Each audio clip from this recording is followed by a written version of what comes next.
अगला सवाल है कि हाल ही में सुर्खियों में रही मेजर अभिलाषा बराक के संबंध में निम्नलिखित कथनों पर विचार कीजिए। आप ये देख पा रहे होंगे, ये है मेजर अभिलाषा बरीक। इन्हें उन्होंने संयुक्त राष्ट्र द्वारा वर्ष 2025 के military general advocate of the year award से सम्मानित किया। बिल्कुल सही है। वह लेबनान में संयुक्त राष्ट्र अंतरिम बल यानी कि united nations interim force in Lebanon में फीमेल एंगेजमेंट टीम के कमांडर के रूप में कार्यरत है। ये भी ऑप्शन सही है। एंड यह प्रतिष्ठित पुरस्कार प्राप्त करने वाली पहली भारतीय शांति रक्षक बन गई है। तो ये ऑप्शन गलत है, केवल 1 और 2। ये पहली नहीं है। ये कौन से नंबर की है? 3rd नंबर की है। आप कहोगे सर ये है कौन? तो मैं बता दूं भाई कि ये हरियाणा की रहने वाली है, हरियाणा की रहने वाली है। एंड ये पहली महिला है। क्या है ये? फर्स्ट महिला है जिन्होंने हेलीकॉप्टर को उड़ाया है। हेलीकॉप्टर को उड़ाया है किस में? आर्मी में। ठीक है, आर्मी में इन्होंने उड़ाया है। याद रखें कि पुरस्कार का जो नाम है वो military gender advocate of the year. हाँ, ये समझिए कि ये लेबनान में गई हैं। लेबनान में जब अभी ये लेबनान में ही है, लेबनान में युद्ध हुआ है, तो आपको याद है कि जो जो हमारे पीस कीपिंग फोर्स है, peace keeping force, peace keeping जो फोर्स है ना, वो कहाँ पे रहती है? वो हर एक देश में जहाँ पे मतलब लड़ाई झगड़े होते हैं या हमेशा मतलब वो उनके बीच में टसल होती है, तो वहाँ पे क्या होते हैं? पीस कीपिंग फोर्स भेजी जाती है। किसके द्वारा? यूएन के द्वारा। और ये जो पीस कीपिंग फोर्स होते हैं वो हर एक देश से आते हैं। तो हमारे देश की जो ये महिला है, ये क्या कर रही है? ये नेतृत्व तो कर रही थी लेबनान में, लेकिन लेबनान में क्या है कि लेबनान में इन्होंने, आप कहो कि ऐसा क्या किया? तो पहली बात तो यह है कि जैसे पुलिस है, तो पुलिस का होना कोई मायने नहीं रखता।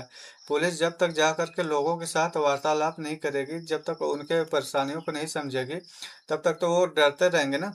तो सेम काम इन्होंने किया, ये जा करके लोगों से मिली, उन्हें मतलब ढाढ़स बंधाई, और उन्होंने ये भी किया कि जो आदमी है, मतलब महिला और जो पुरुष है, उनके बीच जो बराबरी के हक की बात की इन्होंने, और महिलाओं की सुरक्षा की जिम्मेदारी ली।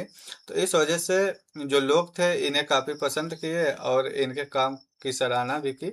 इस वजह से इन्हें क्या किया गया? इन्हें ये पुरस्कार दिया गया है। ठीक है, लेकिन ये पुरस्कार 2025 के लिए इन्हें दिया गया है। ठीक है,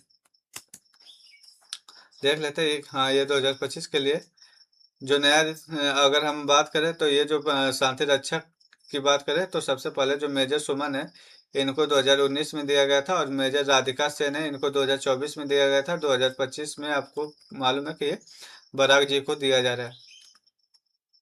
ठीक। मिशन का जो नाम था वो क्या था? United Nations interim force in Lebanon. ठीक है, और फीमेल एंगेजमेंट टीम जो कमांडर के रूप में ये काम कर रहे थे, ये इनका जो टीम का नाम है वो क्या है? Female engagement team.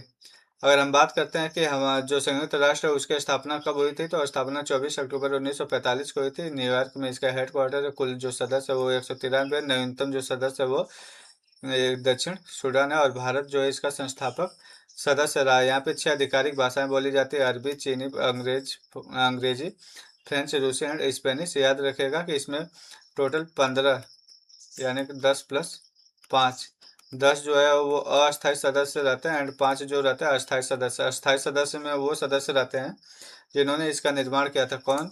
फ्रांस, रूस, ब्रिटेन, चाइना एंड अमेरिका। ये 5 देश रहते हैं। विश्व की लघु संसद के रूप में इसे जाना जाता है। इसके 6 अंग होते हैं यूएन के। उसमें महासभा जो होती है विश्व की लघु संसद कहलाती है। सुरक्षा परिषद होती है, सुरक्षा परिषद में ही वो 15 सदस्य होते हैं, 10+5। अंतर्राष्ट्रीय न्यायालय जो है वो द हेग में है, नीदरलैंड, यानी पूरे विश्व का जो न्यायालय है। आर्थिक एवं सामाजिक परिषद सचिवालय, जो कि इनका जो हेड है वो कौन है? President Antonio Guterres. एंड न्यास ट्रस्टीशिप जिसको बोलते हैं, वर्तमान में इसका काम खत्म हो रखा है, ये अभी नहीं है।